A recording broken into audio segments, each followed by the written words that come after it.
حول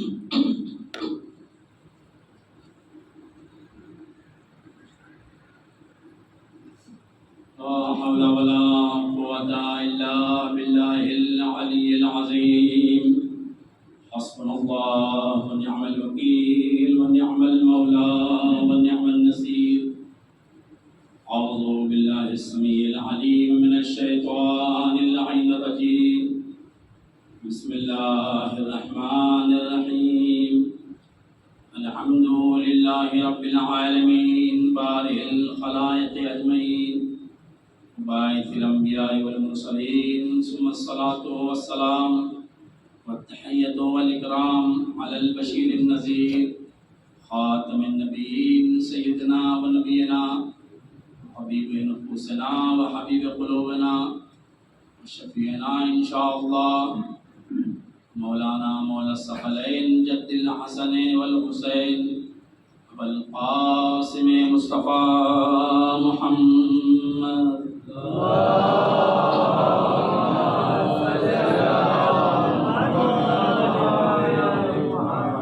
اللهم صل على أهل بيتك مظاهر جلالك وجمالك الذين كلامهم نور فعلهم الخير عادتهم الإحسان وصيتهم التقوى أمرهم رشد سجيتهم الكرم لا سيما ابن الزهراء بقية الله وآيته الكبرى صلوات محمد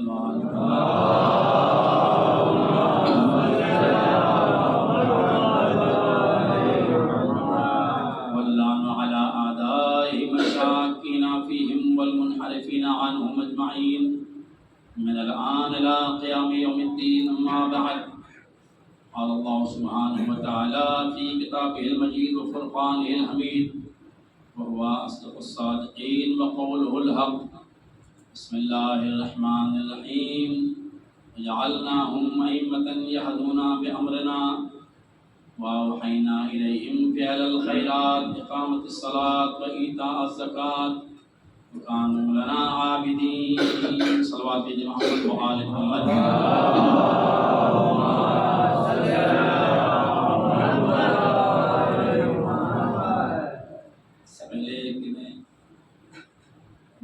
آغاز کرو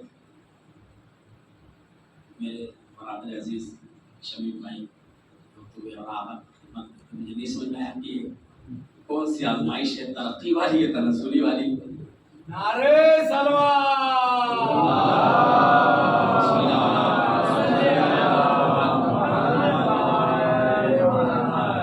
دیکھیے، کوئی کتنا ہی بڑا خطیب ہو، کوئی کتنا ہی بڑا مقتدر ہو، اگر بزرگ ہوتے ہیں تو بہرحال پھر بھی میں آقا نے حکم دیا، میں نے کہا اس سے اچھی بات نہیں ہو سکتی، ان کے رہتے ہوئے بھی چاہے وہ مثلا ٹوٹے پھوٹے ہوں یا درست ہو، انشاءاللہ اس کی تائید ہو جائے گی. ایک صلوات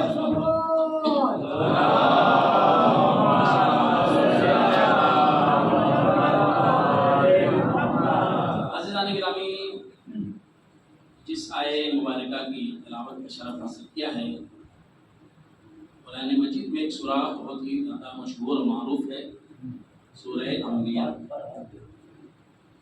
اللہ کائنات نے ارشاد فرمایا وَجَعَلْنَاهُمْ أَئِمَّةً يَهْدُونَ بِأَمْرِنَا، جنہیں ہم امام بناتے ہیں وہ ہمارے امر سے ہدایت. آپ محسوس کریں تو آپ کو اندازہ ہوگا کہ امام بناتا اللہ ہے اور جسے امام بناتا ہے وہ اپنی طرف سے گفتگو نہیں کرتا. پوری آیت میں 10 صفت اللہ نے بیان کیے ہیں اور اللہ نے کس وجہ سے امام بنایا ہے اسی پر میں انشاءاللہ گفتگو کروں گا اور اسی سے انشاءاللہ ربط مسائل کی بات کو ختم کروں گا. ارشاد ہو رہا ہے کہ ہم نے جنہیں امام بنایا ہے وہ ہمارے امر سے ہدایت کرتے ہیں. وَأَوْحَيْنَا إِلَيْهِمْ فِعْلَ الْخَيْرَاتِ، ہم نے ان کی طرف عمل خیر کی وہی کی، اقامت الصلاۃ نماز قائم کرتے ہیں، وایتاء الزکات اور زکات ادا کرتے ہیں، وکانوا لنا عابدین، سب سے اہم صفت، سب سے خاص جو جملہ ہے اللہ نے بیان فرمایا اپنے بنائے ہوئے امام کی، کانوا لنا عابدین، وہ صرف ہماری ہی عبادت کرتے۔ آپ غور فرمائیں، یوں آپ اگر دیکھیں گے تو بہت سے لوگ لیڈر، رہنما، ہادی اپنے آپ کو کہتے ہوئے نظر آئے، لیکن دنیا والوں کے بنانے میں اور اللہ کے بنانے میں فرق محسوس کیا۔ مثلا ایک چھوٹے سے بچے سے میں کہوں کہ بیٹا اٹھو ذرا ایک تصویر بناؤ، وہ تصویر بنا کر کے ہمارے سامنے پیش کرے گا۔ پھر ہم نے کہا ایک جوان سے کہا بھائی تم تصویر بناؤ، اس نے بھی تصویر بنائی۔ پھر ایک بزرگ سے میں نے کہا آپ تصویر بنائیے، انہوں نے بھی تصویر بنائی۔ پھر میرے عزیز سے میں نے کہا کہ شمیم بھائی آپ بنائیے، انہوں نے بھی تصویر بنائی۔ یہاں تک کہ میں نے کہا آغا آپ تصویر بنا کے دکھائیے، آغا بھی بنائیں گے۔ پھر آگے بڑھیے، مرجع سے کہیے آپ تصویر بنائیے۔ پھر انبیاء و مرسلین کی طرف چلیے، ان سے کہیے آپ تصویر بنائیے۔ عزیزان گرامی، تصویر ہر کوئی بنائے گا، لیکن ہر تصویر میں ایک فرق نظر آئے گا، اس لیے کہ جو تصویر بنانے والے ہیں ان کا علم، ان کا کمال محدود ہے۔ جب یہی تصویر خالق حقیقی بنائے گا تو اس کی تصویر میں اور بقیہ تصویر میں فرق نظر آئے گا۔ کیوں؟ اس لیے کہ ہم جاہل مطلق ہے، وہ عین علم ہے۔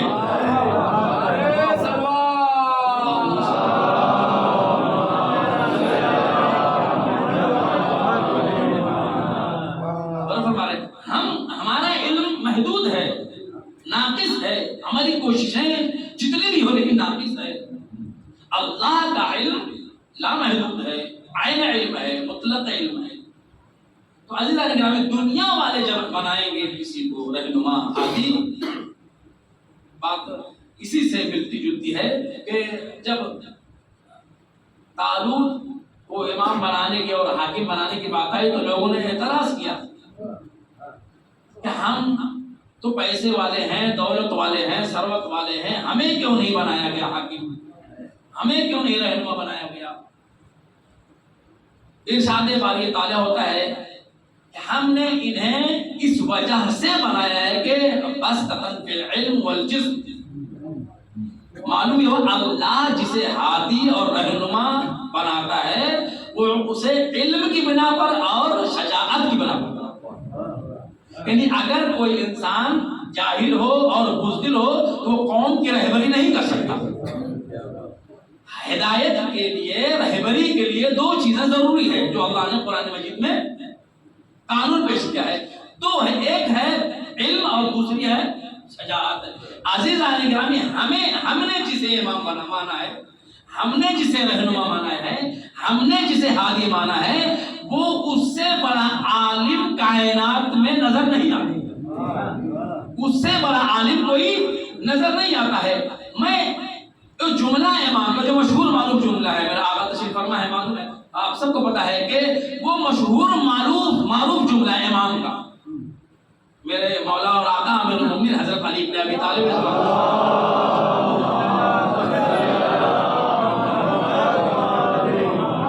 میں اپنے چھوٹے بھائیوں کے لیے گفتگو کر رہا ہوں، بزرگ پہلان جاتے ہیں اور باقی میں کچھ بیان نہیں کر سکتا ہوں۔ محسوس کیجیے گا کہ امام فرماتے ہیں اہل عرب سے خطاب کرتے ہوئے، بتاؤ سب سے بہترین زبان عرب ہے، تم بہت اس پر ناز کرتے ہو، تمہارے شعرا، تمہارے خطبہ، تمہارے ادیب سب اس پر ناز کرتے ہیں، لیکن میں کہتا ہوں کہ تمہاری زبان جو ہے لغت العرب، اس میں ایک نقص ہے، ایک عیب ہے۔ پوچھا کیا ہے وہ؟ لیکن ہر عربی کا جتنا جو حروف تہجی ہے، یہ جتنے بھی ہر حرف جو ہے اس میں سے اپنا سر کٹا کر کے، اپنی قربانی دے کر کے ایک لفظ ادا کرتا ہے۔ مثلا جیم کو آدھا کر دیجئے، دوسرے سے ملائیے تب ایک لفظ ہوگا، سین کو آدھا کر دیجئے، پھر دوسرے سے ملائیے، ایک لفظ ہوگا. اسی طرح سارے حروف جتنے بھی ہیں انہیں آپ آدھا کرتے جائیے، دوسرے سے جوڑیے، ایک لفظ بنتا ہوا نظر آئے گا. لیکن عزیزان گرامی، امام نے کہا ہے ایک کمی یہ ہے کہ اگر الف کو کاٹ دیا جائے، کم کر دیا جائے تو کچھ نہیں بنتا.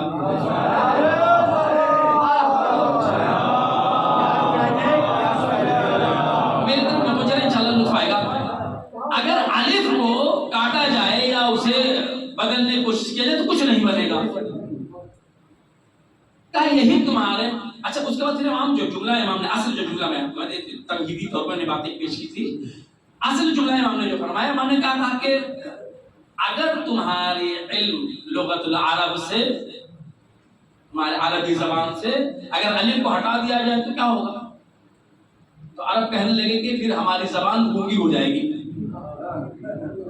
عرب کہنے لگے ہماری زبان پھر گونگی ہو جائے گی. عزیزان گرامی، امام فرماتے جہاں سے تمہارا علم، تمہاری زبان گونگی ہوتی ہے، وہاں سے علی کا علم شروع ہوتا ہے.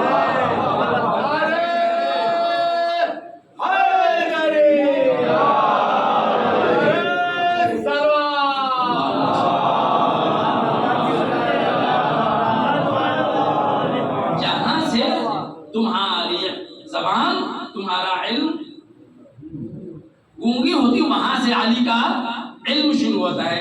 عزیزان گرامی، بات سے بات نکلتی ہوئی امیر المومنین اسلام کی خود نہج البلاغہ میں باقاعدہ طور پر مولا نے بغیر الف کا خطبہ موجود ہے، آپ نے سنا ہے، اور جو بعض خبرات ہیں پڑھ چکے ہوں گے، دیکھ چکے ہیں. بغیر الف کا مولا کا خطبہ موجود ہے. نہج الاسرار کا ایک جملہ ہے، مولا امیر المومنین اسلام کا ایک جملہ ہے. آج کل بہت سی باتیں ائمہ اتحاد کے سلسلے میں، بالخصوص ابھی آپ یوٹیوب دیکھیں تو بہت سی باتیں مولا امیر المومنین کے فضائل کے سلسلے میں، اور بالخصوص جناب زہرا کے سلسلے میں، اور حسین کریمین علیہ السلام کے سلسلے میں بہت سی باتیں ایسی پیش کی جاتی ہیں جو بالکل نازیبا ہے. حقیقت اصل میں ان کا کوئی وجود ہے ہی نہیں. آپ ایسی سی باتیں امیر المومنین کے سلسلے میں اور جناب ابو طالب کے سلسلے میں باتیں ہوتی ہیں، آپ محسوس کریں اسی میرے مولا نے علم آپ محسوس کیجئے گا. امام فرماتے ہیں کہ اگر آپ محسوس کیجئے گا، اگر بہتے ہوئے سمندر میں چند قطرے شراب کے گر جائیں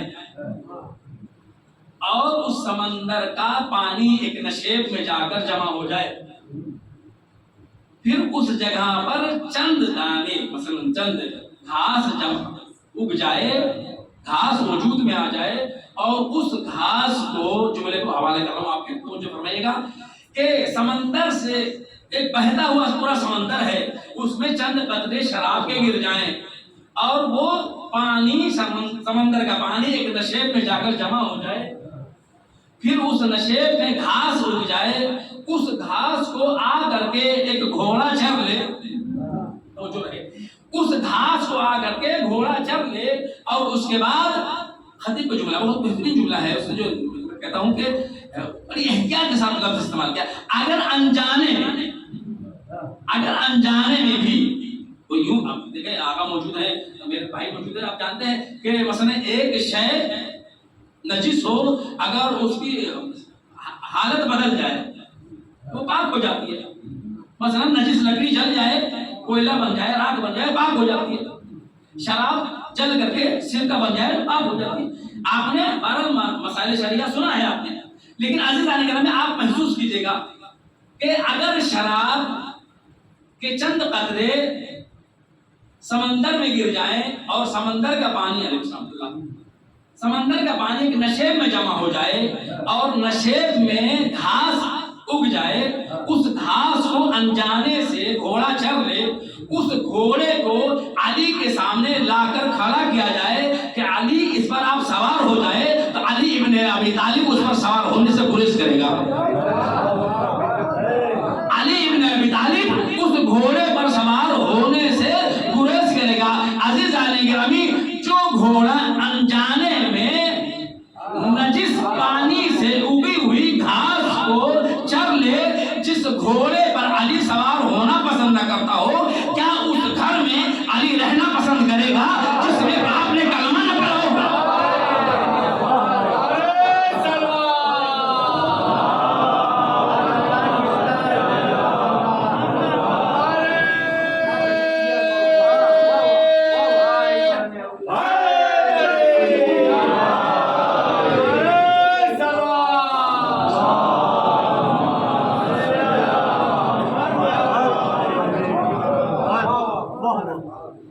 جس گھر میں یا علی اس گھر میں رہنا پسند کریں گے جس گھر میں باپ نے کلمہ نہ پڑھا ہو.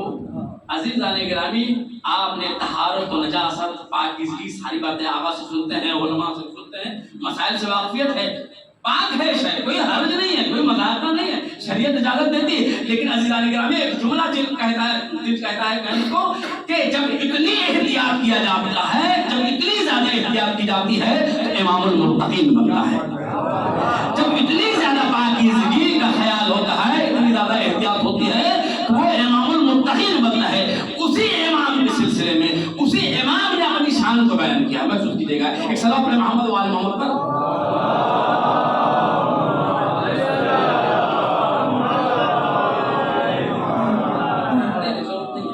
مجھے لگ رہا ہے شاید مائک شاید آواز نہیں پانی نہیں گلا اور خراب ہو جائے.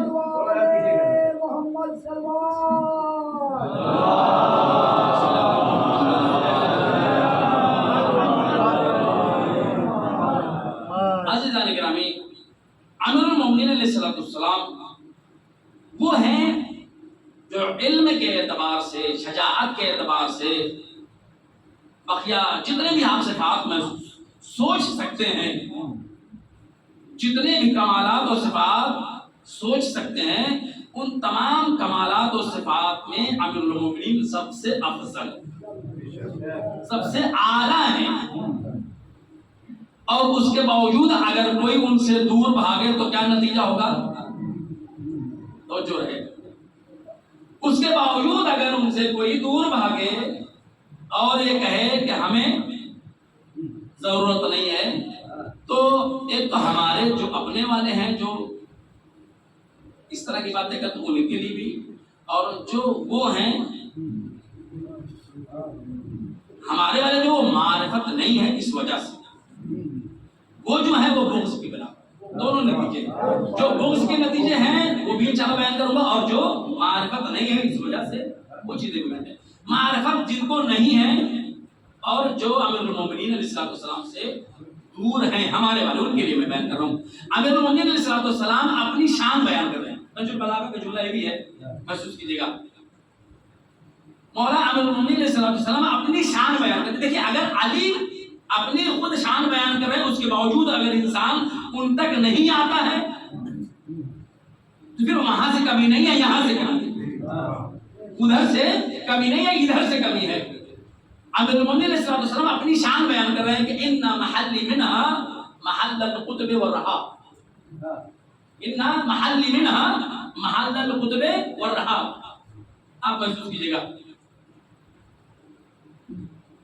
بزرگ بہرحال جانتے ہیں، نوجوانوں کے لیے وضاحت کرنا چاہتا ہوں. بزرگ جانتے ہیں، اور بالخصوص جو مثلا گاؤں اور یو پی وغیرہ میں ہم سے تعلق رکھتے ہیں ان کے لیے وہ تو بہرحال بہت اچھے سے جانتے ہیں. لیکن اللہم صلی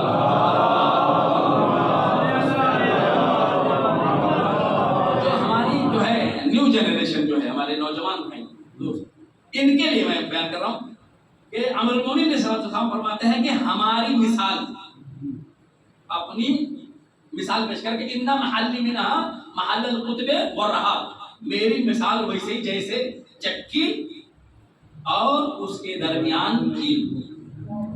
چکی اور اس کے درمیان کیل. کیل دو ہوتی ہے، ایک کھینچنے والی ہوتی ہے اور ایک بیچ والی. ایک جو پکڑ کے ہم گھماتے ہیں، ایک چکی، اس کی بات نہیں ہے، بلکہ اگر جو محور ہے جس پر وہ گھومتی ہے، اس محور کی مثال مولانا دی ہے کہ اس کیل کی مثال میری ہے. کوئی بھی کہہ سکتا مولانا آپ نے یہ کیا کہا، اس سے کیا بات سمجھ میں آ رہی ہے؟ آپ محسوس کیے، بزرگ پہلے جانتے ہیں.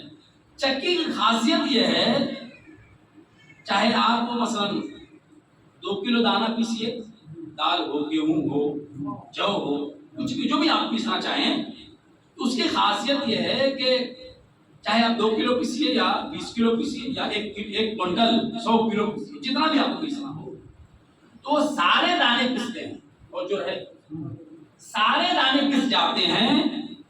لیکن چاہے آپ 1 کوئنٹل پیس ڈالیے، 10 کلو 20 کلو پیس کیجیے، 200 کلو پیس ڈالیے، جو کیل سے لگے ہوئے دانے ہوتے ہیں آپ جتنا بھی پیس ڈالیے وہ نہیں پستے.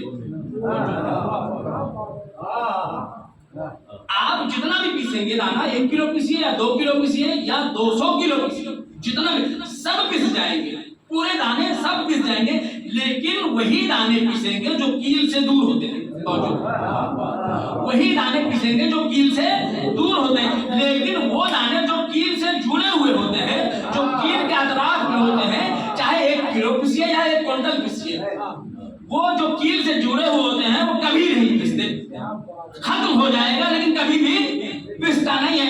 یہی تو میں کہنا چاہتا ہوں میرے دوستوں سے، جو لوگ بھی ولایت اہل بیت سے دور ہیں وہ حوادث دنیا کی چکی میں اسی طرح سے پس رہے ہیں جیسے چکی کا دانا پستا ہے۔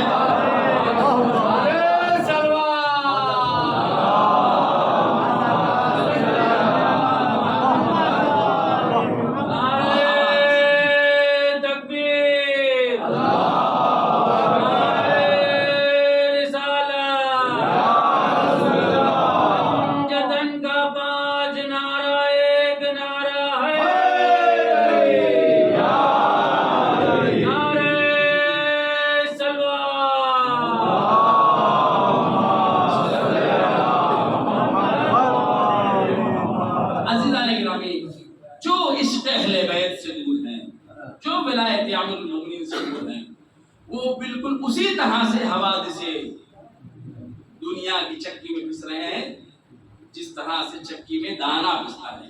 لیکن عزیزان گرامی، چاہے کتنا ہی برا شوق ماحول کیوں نہ ہو، چاہے کتنی ہی زیادہ غربت نہ آ جائے، چاہے کتنے ہی زیادہ مسائل و آلام ہو جائیں، لیکن جنہیں معرفت حاصل ہو جاتی ہے وہ کبھی بھی اہل بیت سے دور نہیں ہوتے، وہ اہل بیت سے الگ نہیں ہوتے ہیں۔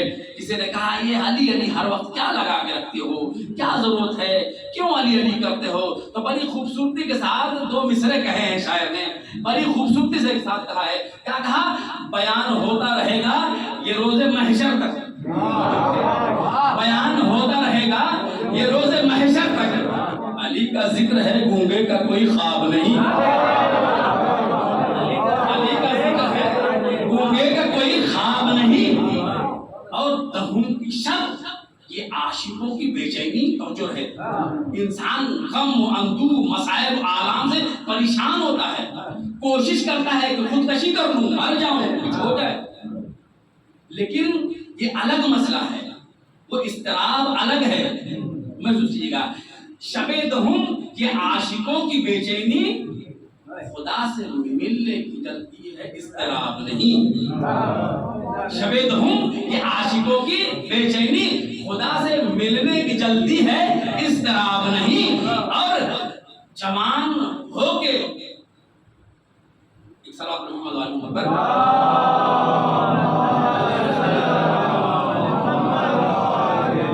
خدا سے ملنے کی جلدی ہے، اضطراب نہیں۔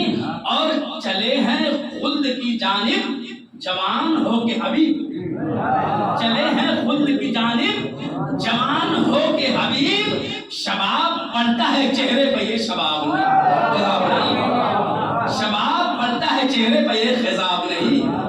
صلوات محمد علیہ وسلم۔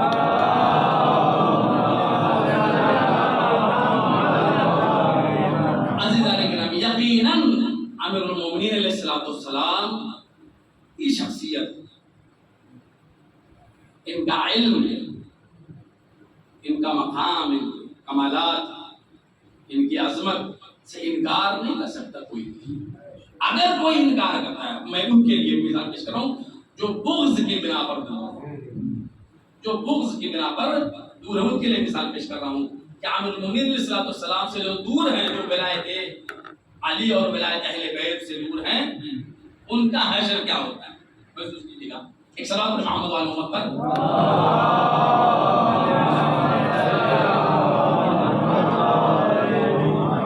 قرآن مجید میں غالباً اگر اشتباہ نہ ہو رہا ہو سورہ ابراہیم میں خالق کائنات ایک مثال پیش کر رہا ہے، ضرب اللہ مثلا کشجرۃ طیبہ اصلها ثابت فروعها فی السماء۔ محسوس کیجیے گا، خالق کائنات مثال پیش کر رہا ہے شجرہ طیبہ کی۔ شجرہ طیبہ کی خاصیت کیا ہے؟ اصلها ثابت، اس کی جڑیں زمین سے لگی ہوئی ہے، اس کی جڑیں اصلها ثابت وفرعها فی السماء، اور اس کی شاخیں بلند ہے۔ شجرہ طیبہ کی مثال پیش کی ہے اللہ نے۔ اب آپ سے میں پوچھتا ہوں، میرے نوجوانوں سے پوچھتا ہوں کہ آپ یہ بتائیں کہ پتوں کی لہلہاہٹ، ان کی سبز و شادابی، ان کی تازگی کب تک برقرار رہتی ہے؟ جب تک وہ شاخوں سے جڑے ہوئے توجہ رہے۔ کوئی بھی درخت، آپ مثال اپنے سامنے فرض کر لیجیے، کوئی بھی درخت ہو، اس کے پتے کی جو ہے ہریالی، اس کی سبز و شادابی جو ہے ہریالی، اس وقت تک باقی رہتی ہے جب تک وہ شاخوں سے جڑا ہوا ہوتا ہے۔ اور آپ محسوس کیجئے، پتا درخت کی شاخ سے الگ ہوا، زمین پر آیا، چند لہجے کے بعد، چند لمحے کے بعد رنگت بدلنی شروع ہو جاتی ہے۔ 10 منٹ گزرا، آدھا گھنٹہ گزرا، 1 گھنٹہ گزرا، اس کی رنگت بدلنی شروع ہوئی۔ آدھا دن گزرا تو جو کہتے ہیں نا سکڑ جانا، پتوں کی حالت بدل جانا، جیسے مرجھا جائے جسے کہتے ہیں۔ 1 دن گزر گیا، پیلا پن پڑنا شروع ہوا، دوسرا دن آیا، لالی آنے لگی، تیسرا دن آیا تو جان آہستہ آہستہ پتے میں سے ختم ہونے لگی۔ عزیز آنے گرامی، وجہ کیا ہے؟ اس نے آخر یہ پتا تو وہی ہے، پھر جان کیوں کھونے لگا؟ ہریالی اور اس کی تازگی کیوں ختم ہونے لگی؟ معلوم ہوا درخت سے الگ ہونے کی وجہ سے۔ درخت سے جڑا ہوا تھا، شاخوں سے جڑا ہوا تھا، حالت پر باقی تھا، کیفیت اس کی وہی تھی جو سارے پتوں کی تھی، لیکن یہاں جہاں درخت سے الگ ہوا، شاخ سے جدا ہوا، رنگت بدلنے لگی، حیت بدلنے لگی، طاقت کم ہونے لگی، یہاں تک کہ جب جان ختم ہو گئی تو اب پک گیا، لال ہو گیا، اور لال ہونے کے بعد جہاں 24 گھنٹہ گزرا، اب وہ سوکھنے لگا، سوکھنے لگا، دھوپ کی تمازت پڑی تو کرکرا ہو گیا، یعنی سوکھ کر کے بالکل کرکرانے کے لائق ہو گیا، بالکل بس آگ کی چنگاری پڑے تو جل جائے گا۔ عزیزان کرام، 24 گھنٹے گزرنے کے بعد اب کوئی بھاپ جلانے والا، کوئی چولہا جلانے والا، اب دیکھیے صرف یہی نہیں کہ وہ پتا اپنی شاخ سے الگ ہوا تو اپنی حقیقت کھو گیا، نہیں، بلکہ اب اس کے اندر اتنی سخت بھی نہیں رہی کہ وہ ہلکی سی ہوا کے جھونکے کو برداشت کر سکے۔ کیا سن رہے ہیں آپ؟ توجہ کیجیے گا۔ اب شاخ سے الگ ہونے کے بعد اس کے اندر اتنی بھی سخت نہ رہی کہ وہ ہوا کے ہلکی سے جھونکے کو بھی برداشت کر سکے۔ ہلکی سی ہوا چلی، اب دیکھیے شاید بات بہت دور تک جائے، محسوس کیجیے گا ہونا کیا چاہیے۔ ہلکی سی ہوا چلی، اب پتے کو کہیں بھی بکھر جانا چاہیے، بکھرا ہوا تو پہلے سے ہی ہے، بکھرا ہوا تو پہلے سے ہی ہے، لیکن اسے میں کہوں گا اپنے انداز میں اسے بکھر جانا چاہیے، لیکن پتا بکھرتا نہیں ہے۔ ہوا کی ہلکی سی جھونک، ہلکی سی ہوا کا اثر ہوا اور وہ اب جا کے درخت کے قدموں میں، توجہ ہے، اب وہ ہوا کی زد میں آیا تو فوراً درخت کی جڑوں میں جا کر کے پہنچ گیا، اب وہاں پڑا ہوا ہے۔ کتنے دن پڑے رہے گا ارباب ازاد؟ کتنے دن پڑے رہے گا؟ ایک دن وہ آئے گا، میں نے کہا کہ بھار جلانے والا آیا، چولہا جلانے والا آیا، اس نے جھاڑو لگایا، اٹھایا، گٹھری بنائی، گٹھری بنا کر اپنی پشت پر رکھا، چلا اپنے گھر، بھار جلانے کا ٹائم آیا، اس نے بھار کے نظر کر دیا، یا پھر اس نے چولہے کے نظر کر دیا۔ عزیزان گرامی، میں ان سے یہی کہنا چاہتا ہوں جو بغض علی کے بنا پر علی سے دور ہیں، جو بغض علی کی بنا پر علی سے دور ہیں، ان کا وہی حشر ہونے والا ہے جو پتا درخت سے الگ ہونے کے بعد دنیا میں بھال اور چوہے کے نظر ہو جاتا ہے۔ تمہارا حال یہی ہونے والا ہے، اس دنیا میں بغض علی کے بنا پر ٹھوکریں تو کھاؤ گے ہی، جب دنیا سے جاؤ گے تو جہنم کا ایندھن بن جاؤ گے۔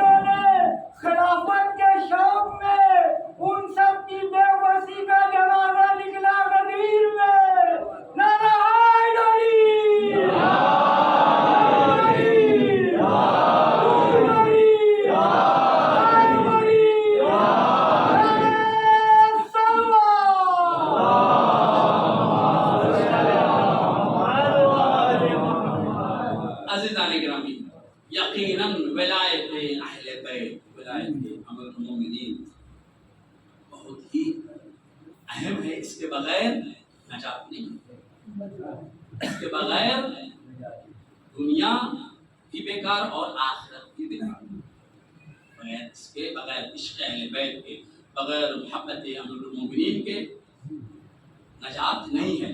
اگر کسی کو، محسوس کیجیے گا، اگر کسی کو بھی نجات چاہیے، کامیابی چاہیے، دنیا بھی کامیاب ہو، آخرت بھی کامیاب ہو، اسے علی کے در پر آنا، اس لیے کہ سرکار ختم، میں نہیں، سرکار ختم مرتبہ خود بیان فرماتے ہیں، علی سے محبت جس نے کیا اس نے مجھ سے محبت کیا، جس نے مجھ سے محبت کیا اس نے اللہ سے محبت، اور جس نے علی سے بغض رکھا، عزیزان گرامی، یقیناً عامر المومنین علیہ السلام کی ولایت، دیکھیں رسول اللہ نے بڑی ہی خوبصورتی کے ساتھ، آپ محسوس کیجئے گا، پیغمبر فرماتے ہیں کہ جس وقت معراج پر لے جایا جا رہا تھا ان کو، تو خود کہتے ہیں لما اسریا بی، جس وقت مجھے معراج پر لے جایا گیا، تو کہتے ہیں کہ ما مررت بملعین، میں نہیں گزرا کسی بھی بزم ملائکہ سے مگر یہ کہ میں گیا، یعنی صرف ایک جگہ بات نہیں ہے، کئی جگہ لفظ جو ہے پیغمبر کے، جو جملہ جو کہہ رہا ہے، جملہ یہ بتا رہا ہے کہ اس کا مطلب ہے کہ کچھ دور چلے تھے، کچھ فرشتے دکھے، پھر آگے بڑھے اور فرشتوں کا ہجوم دکھا، پھر اور کچھ دور چلے تو فرشتوں کا ہجوم دکھا، یعنی لفظیں بتا رہی ہیں کہ مطلب کہ جگہ جگہ پر فرشتوں کا ہجوم دکھا اور پیغمبر سے ملاقات ہوئی۔ ماں مررت بملعین، میں نہیں گزرا کسی بھی بزم ملائکہ سے مگر یہ کہ ان کیا سألونی، مجھ سے انہوں نے سوال کیا، ان علی ابن ابی طالب، محسوس کیجیے گا، میں کسی بھی بزم ملائکہ سے نہیں گزرا مگر ایک انہوں نے مجھ سے پوچھا علی ابن ابی طالب کے سلسلے میں، کیا کیف علی، علی کیسے ہیں، محسوس کیجیے گا، یعنی رسول اللہ کا گزر کہاں سے ہو رہا ہے؟ مکے سے کعبہ قوسین و ادنیٰ کی منزلوں کو طے کرنا ہے، پہلا آسمان، دوسرا آسمان، تیسرا آسمان، چوتھا آسمان، یہاں تک کہ عرش اعظم، سفر طے کر رہے ہیں، تو جہاں جہاں بھی ملائکہ سے ملاقات ہوئی، ملائکہ نے بعد سلام پیغمبر سے پوچھا یا رسول اللہ علی کیسے ہیں؟ میں میرے بھائی، میرے عزیز سے شمی بھائی سے میں کہوں مثلا، یا میرے جو ہے شاعر مبین سے کہوں اگر کہ بھائی میں ناگپور سے آیا ہوں، آپ میرے بارے میں پوچھیں گے کہ مولانا آپ کا سفر کیسا رہا، آپ کیسے آئے، راستے میں بارش تو نہیں ملی، کوئی تکلیف تو نہیں ہوئی، کوئی پریشانی تو نہیں ہوئی، آرام سے چلے آئے، کوئی مسئلہ تو نہیں رہا ہوا؟ ہونا یہ چاہیے تھا کہ سارے ملک، سارے فرشتے رسول اللہ سے کہتے ہیں یا رسول اللہ آپ مکے سے آ رہے ہیں، پہلے آسمان پر، دوسرے آسمان پر، تیسرے آسمان پر، یہاں تک کہ آپ سفر کرتے ہوئے یہاں تک ہم تک پہنچے، راستے میں کوئی تکلیف تو نہیں ہوئی، آپ کیسے ہیں، آپ کا مزاج کیسا ہے، آپ کو کوئی پریشانی تو نہیں ہوئی، آسانی سے آپ چلے آئے، آپ کیسے، آپ کا مزاج کیا ہے؟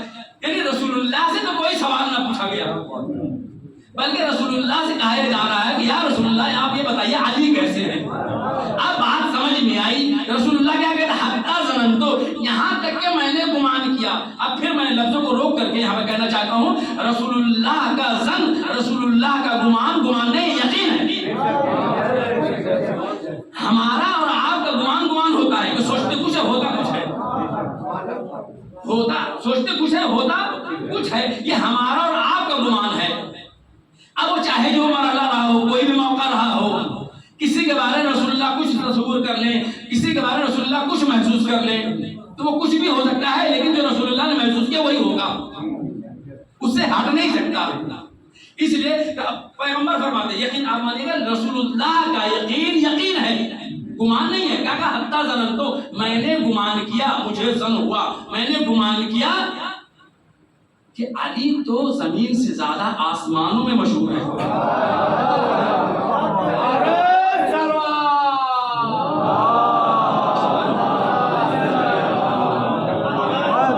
پیغمبر کیا کر رہے ہیں؟ حتی ظننتو، میں نے یہ محسوس کیا، میں نے یہ گمان کیا، علی تو زمین سے زیادہ آسمانوں میں مشہور ہے۔ اب بات سمجھ میں آئی کہ علی کیوں کہتے تھے جو پوچھنا ہے مجھ سے پوچھ لو، زمین سے زیادہ میں آسمان میں رابطہ کرتا ہوں۔ ایک صلوات دیجیے محمد وآلہ۔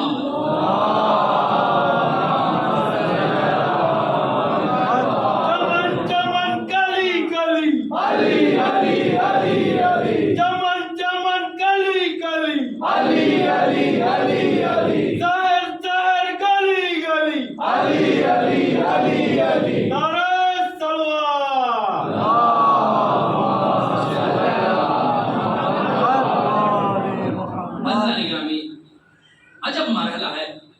آپ محسوس کیجئے پیغمبر اور آگے بڑھے اور جب آگے اور بڑھتے ہیں تو ایک عجیب منظر دیکھتے ہیں کہ سارے ملائکہ طواف کر رہے ہیں. بیچ میں ایک ملک ہے اور سارے ملائکہ اس کا طواف کر رہے ہیں. رسول اللہ نے پوچھا جبریل ظاہر سی بات ہے آپ کسی ایسے شخص کو جسے آپ پہلے سے جانتے پہچانتے اور اس جگہ پر آپ پہلی بار اگر جائیں, میں اپنے اعتبار سے اپنی دنیاوی اعتبار سے کر رہا ہوں, ورنہ رسول اللہ کو تو پتہ نہیں کتنی مرتبہ معراج ہوئی ہے, میں اپنے اعتبار سے میں بات کر رہا ہوں اپنے مجمع کے حساب سے کہ رسول کوئی مثلا ایک پہلی مرتبہ کہیں جا اور وہاں جا کے دیکھے یار ملاقات ہم آج یہاں یہ مجھ سے پہلے حاضر ہے, یہ مجھ سے پہلے حاضر ہے. تو جبریل سے کہتے ہیں کہ اے جبریل میں کیا دیکھ رہا ہوں, یہ علی تو مجھ سے پہلے یہاں آ گئے, یا علی تم مجھ سے پہلے یہاں آ گئے. فوراً جبریل کہا نہیں یا رسول اللہ یہ علی نہیں ہے, یہ علی نہیں ہے. تو کہا پھر یہ کون ہے؟ اب یہاں پر میں آپ کو روک کر کوئی جملہ کہنا چاہتا ہوں جو جبریل نے پیغمبر سے کہا ہے. یا رسول اللہ آپ نے اپنی امت والوں سے, اپنی امتیوں سے, اصحاب کے درمیان, مسلمانوں کے درمیان آپ نے یہ کہا کہ ذکر علی عبادہ افضل عبادہ, حب علی عبادہ افضل عبادہ. علی کا ذکر عبادت ہے بلکہ افضل عبادت ہے. حب علی عبادہ کا افضل عبادہ, علی سے محبت کرنا عبادت ہے بلکہ افضل عبادت ہے. اس کا ایک جملہ آپ نے اور ارشاد فرمایا النظر الی وجہ علی عبادہ افضل عبادہ, علی کے چہرے کی طرف دیکھنا عبادت ہے بلکہ افضل عبادت ہے. یا رسول اللہ ہم آپ کے بتائے ہوئے دو جملے جو آپ نے دو حدیث بیان فرمائی اس سے تو ہم مشرف ہو رہے تھے, اس سے تو ہم مستفید ہو رہے تھے, اس سے تو ہم مشرف ہو رہے تھے کہ ہم علی کا ذکر بھی کر رہے تھے, عبادت کا مزہ ہمیں مل رہا تھا, عبادت کا مزہ ہمیں مل رہا تھا, اس کا ثواب اس کا اجر ہمیں مل رہا تھا. ہم علی سے محبت بھی کر رہے تھے, علی سے محبت کا بھی ہمیں مزہ مل رہا تھا, اس کی عبادت کا اجر اور ثواب ہمیں مل رہا تھا. لیکن یا رسول اللہ آپ نے جو تیسرا جملہ ارشاد فرمایا ہے کہ علی کے چہرے کی طرف دیکھنا عبادت ہے بلکہ افضل عبادت ہے, اس سے ہم محروم تھے. توجہ رہے, اس سے ہم محروم تھے. ہم علی سے محبت کرتے تھے, علی کا ذکر بھی کرتے تھے, لیکن علی کے چہرے کو دیکھنے کی جو عبادت ہے اس سے ہم محروم تھے, اس سے ہم مشرف نہیں ہو پا رہے تھے. ہمارا شوق بڑھا, ہمیں اشتیاق ہوا, ہم نے بارگاہ خداوندی میں دعا کی اے میرے معبود تیرے حبیب نے, تیرے نبی نے یہ جملہ ارشاد فرمایا, اس سے تو ہم مستفید ہو رہے ہیں, لیکن تیسرا جملہ جو ہے, تیسری حدیث جو ہے اس سے ہم مستفید نہیں ہو پا رہے ہیں. اے میرے معبود ہماری دعا کو قبول فرما. اللہ نے فوراً ان فرشتوں کی دعا کو قبول فرمایا اور انہی ملائکہ میں سے ایک ملک کو علی کی شبیہ بنا دی. پیچھے والے ایسا سنیں جیسے مثلا آواز نہیں پہنچ رہی ہے. ایک سلام پڑھے محمد وعلی محمد پر مل جل کر.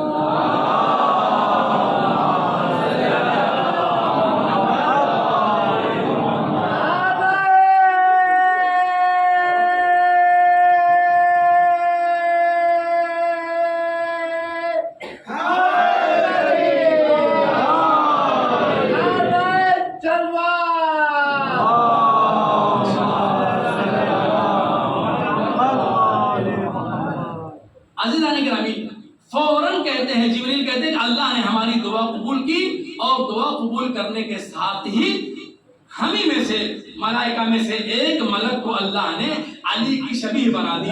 اے عزیزو, اے میرے دوستو, اے میرے بھائیو, اب اگر کوئی دشمن علی بغض علی میں اندھا ہو کر کے یہ کہے کہ تم یہ علم کیوں بناتے ہو, یہ تم تابوت کیوں سنوارتے ہو, یہ تم زلجنہ کیوں لے آتے ہو, یہ زلجنہ کیوں بناتے ہو, یہ شبیہ بنانا تو بدعت ہے, شبیہ بنانا تو غلط ہے, یہ شبیہ تم کیوں بناتے ہو, تو کہہ دینا یہ شبیہ ہم نہیں بناتے ہیں, یہ شبیہ ہم نہیں بناتے ہیں, بلکہ شبیہ تو سب سے پہلے اللہ نے بنا کر کے ہمیں اپنی سنت بتا دی.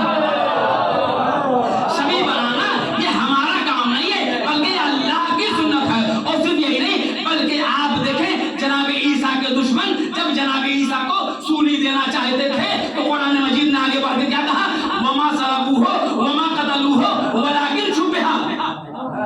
تم نے انہیں قتل کیا، نہ تم نے اسے سولی دی، بلکہ تم نے اس کے شبیہ کو سولی دی ہے۔ معلوم ہوا عزیزان گرامی، عرش اعظم پر اللہ نے علی کی شبیہ بنا کے بتا دی کہ دیکھو شبیہ بنانا میری سنت ہے۔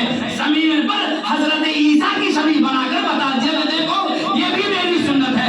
اب کبھی بھی شبیہ بنے تو یہ نہ کہنا بدعت ہے، بلکہ کہنا سنت پروردگار ہے۔ ایک صلوات پر محمد وآلہ۔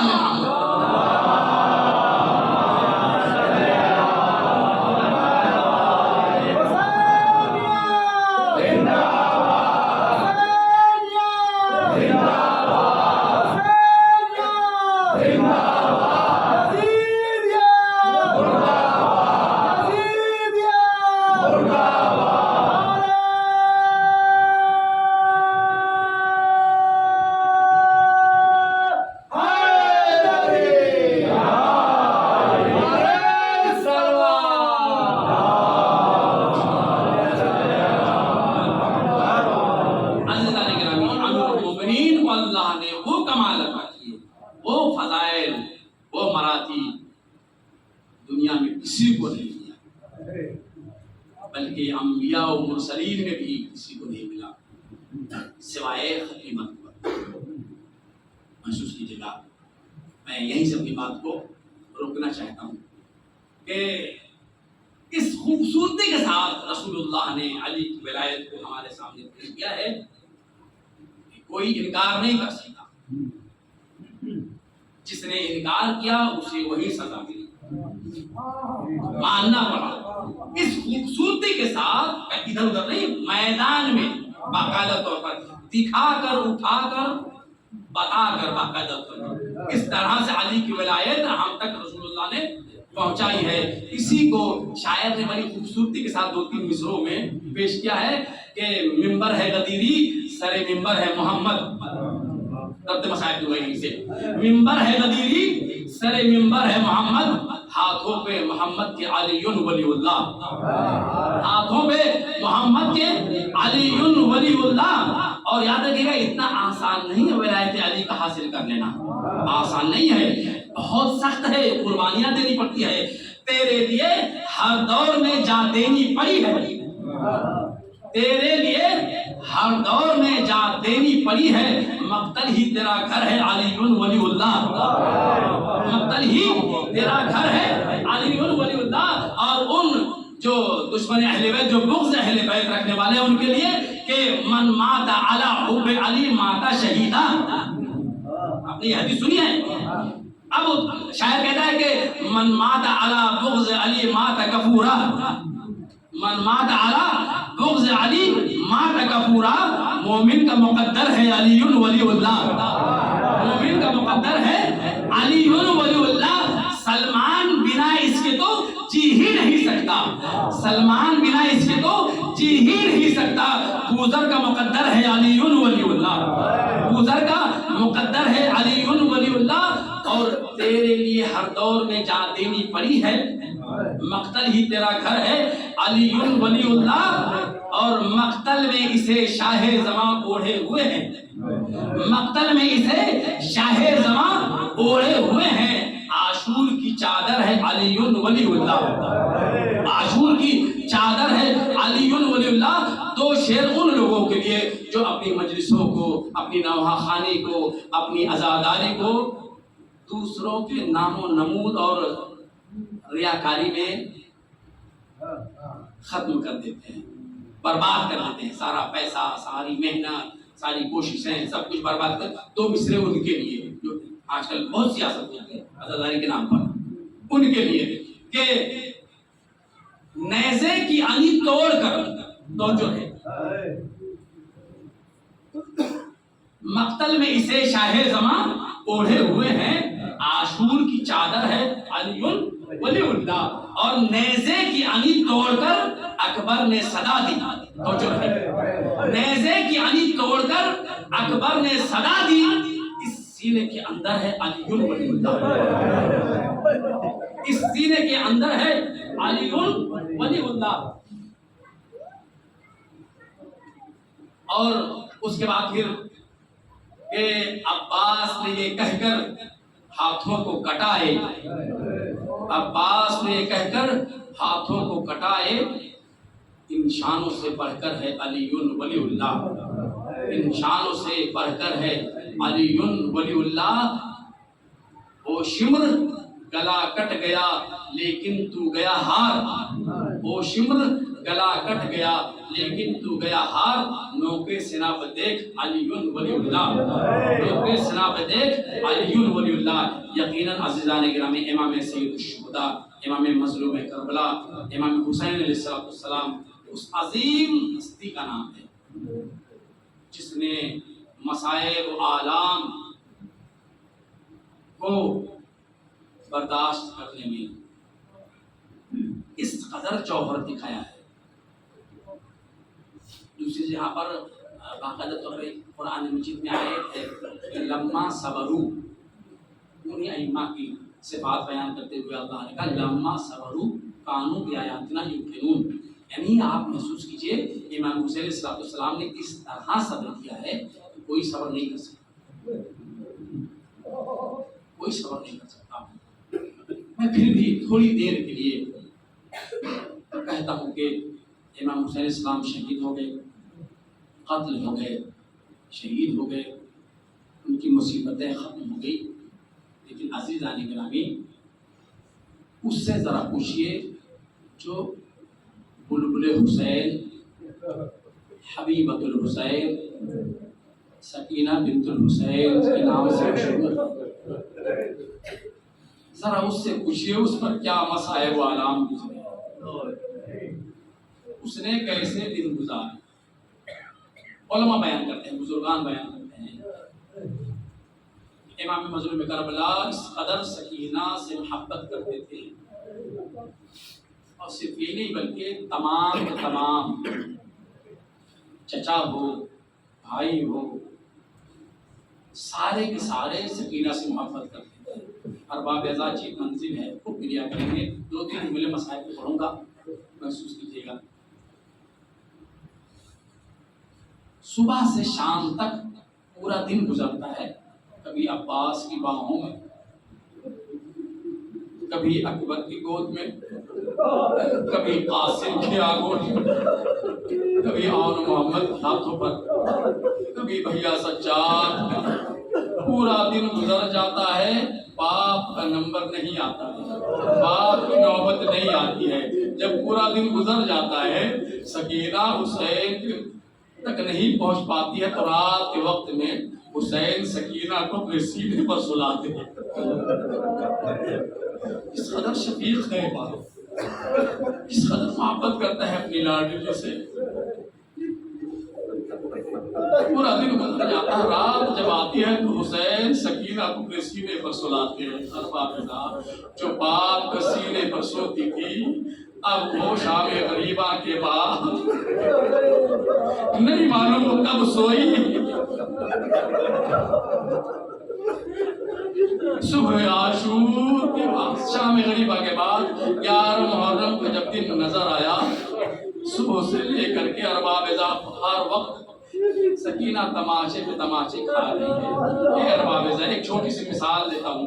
میرے ایک بزرگ میرے دوست تھے، انہوں نے بیان کیا کہ ایک بچی تھی چھوٹی سی، اس بچی کو کسی بچے نے ایک تھپڑ مار دیا. اس کا بھائی وہیں موجود تھا، وہ تڑپ گیا. تیری ہمت کیسے ہوئی؟ تو نے میری بہن کو کیوں تماشا مارا؟ بے چین ہو گیا، تڑپ گیا. اور بھاگے صاحب، ارے ذرا سید سجاد سے پوچھئے، قیامت گزر گئی،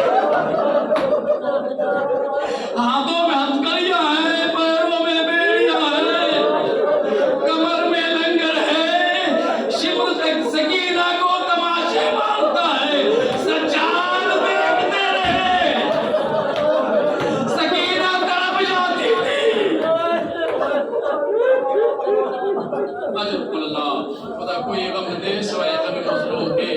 کربلا سے تماشے کھاتی ہوئی بچی. ایام شہزادی کے شہادت کو چل رہے ہیں. شہزادی کے سلسلے میں عجیب منزل ہے ارباب اعزاز. وہ بچی جو ہمیشہ آگوش میں رہا کرتی تھی، وہ بچی جو اپنے باپ کے سینے پر سویا کرتی تھی، اب جو راستہ طے کر رہی ہے تو پھوپھیوں کے ساتھ، ماں کے ساتھ، تمام بیویوں کے ساتھ اس طرح اسیر ہے کہ ساری بیویوں کے بازو بندھے ہوئے ہیں، سکینہ کا گلا بندھا ہوا ہے۔ جو سکینہ آگوش میں رہا کرتی تھی، اب وہ سکینہ زمین پر صحیح قدم رکھ کر چل بھی نہیں سکتی،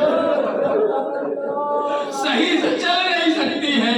اگر چلنا چاہتی ہے تو گلا بیویاں سکینہ کی وجہ سے جھکی ہوئی کمر کے ساتھ چلتی ہیں، اور اگر اپنی کمر سیدھی کرنا چاہتی ہیں، سکینہ کی چیخ بلند ہو جاتی ہے، پھوپھی اماں میرا گلا عجب اللہ، خدا کوئی غم نہ دے سوائے غم مظلوم کے۔ میں نے مسائل کی تمام کلیاں میں نے بیچ سے نکال دی، اس منزل تک لے آتا ہوں آپ کو ربابزہ، کہ ایک منزل آتی ہے کہ اہل حرم کو شام کی زندان میں جب قید کر دیا جاتا ہے، محسوس کیجیے گا ربابزہ، عجیب منزل ہے۔ جب زندان میں بیوی کو قید کیا جاتا ہے، سارے اہل حرم دن کی دھوپ اور رات کی اوس سے اس قدر مصیبت زدہ ہے کہ ارباب قیامت گزر جائے۔ عجیب منزل ہے۔ سکینہ روز آنا زندان کی سیڑھیاں چڑھ کر دروازے کے قریب، زندان کے دروازے کے قریب آ کر بیٹھتی، بھیا سجاد سے اپنے نوحے ممبر سے میں بارہا سنا ہے، بھیا یہ پرندے کہاں جا رہے ہیں؟ سجاد نے جواب دیا۔ روز اسی طرح سے سکینہ سوال کرتی ہے، سجاد جواب دیتے ہیں۔ آج عجیب منظر ہے اربابزہ، عجیب منزل ہے۔ سکینہ ایک عجیب سوال کرتی ہے، اے بھیا سجاد، ایک سوال ہے میرا، اس سوال کا جواب دے دو مجھے۔ بھائی کہتا ہے، بہن بتاؤ کون سا سوال ہے، کیا پوچھنا چاہتی ہو؟ سکینہ سے سجاد نے جب پوچھا تو سکینہ کہتی ہے، بھیا مجھے ذرا اتنا بتا دو، پیاس کی کتنی قسمیں ہوتی ہیں؟ اے بھیا سجاد، قیامت کا جملہ ہے ارباب، کلیجہ پھٹ جائے، اے بھیا پیاس کی کتنی قسمیں ہیں؟ سجاد نے سنا، کہا اے بہن سن نہ سکو گی، اے بہن سکینہ سن نہ سکو گی، برداشت نہ کر سکو گی۔ کہا بھیا سجاد بیان تو کیجئے۔ کہا پیاس کے چند مرحلے ہیں، چند قسمیں ہیں۔ کہا پہلی منزل یہ ہے کہ جب انسان اتنا زیادہ پیاسا ہوتا ہے، اتنا زیادہ پیاسا ہوتا ہے، اس کو پانی نہیں ملتا ہے تو اس کی حلق میں کانٹے پڑ جاتے ہیں، زبان چٹک جاتی ہے۔ جیسے ہی سید سجاد نے کہا زبان چٹک جاتی ہے، سکینہ تڑپ کے کہتی ہے، بھیا سجاد یہ تو میرے بھیا علی اکبر کی پیاس ہے، اے بھیا سجاد یہ تو میرے بھیا علی اکبر کی پیاس ہے۔ ایک مرتبہ کہتے ہیں، بیوی کہتی ہے، بھیا ذرا بتاؤ دوسری منزل کیا ہے؟ سجاد نے کہا دوسری منزل، اے بہن پیاس کی دوسری منزل بہت سخت ہے، سن نہ سکو گی۔ ایک مرتبہ سجاد بیان کرتے ہیں، اے بہن جب انسان کے جسم کا پانی ختم ہو جائے اور اس کے جسم میں بالکل پانی نہ ہو، پانی ختم ہو جائے تو کمزور ہو جاتا ہے، اس کے جسم میں طاقت نہیں بچتی ہے، صرف اتنی طاقت ہوتی ہے کہ لب پر پپڑیاں ہو جاتی ہے، لب پر پپڑیاں پڑ جاتی ہیں۔ یہ ارباب عجیب منزل ہے۔ جیسے ہی پپڑیوں کا نام سنا سکینہ تڑپ گئی، آواز اے بھیا سجاد یہ پیاس تو میرے بھیا علی اصغر کی پیاس ہے، یہ پیاس تو میرے بھیا علی اصغر کی پیاس ہے۔ جب میرے بابا اصغر کو پانی پلانے لے گئے تھے، اصغر کے ہونٹ پر پپڑیاں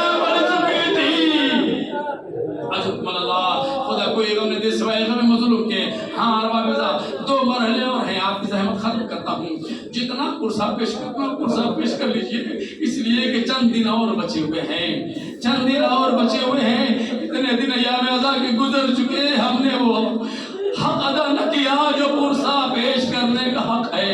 اے ارباب عزا، ایک مرتبہ سید سجاد سے سکینہ کہتے بھیا پیاس کی تیسری منزل کیا ہے؟ جب ایک مرتبہ سید سجاد نے سنا اے بہن تیسری منزل بہت سخت ہے، برداشت نہ کر سکو گی، سن نہ سکو گی، سکینہ نے اصرار کیا۔ سجاد کہتے ہیں جب انسان اتنا پیاسا ہوتا ہے اسے پانی نہ ملے، اتنا پیاسا ہوتا ہے کہ اس کے آنکھوں کے سامنے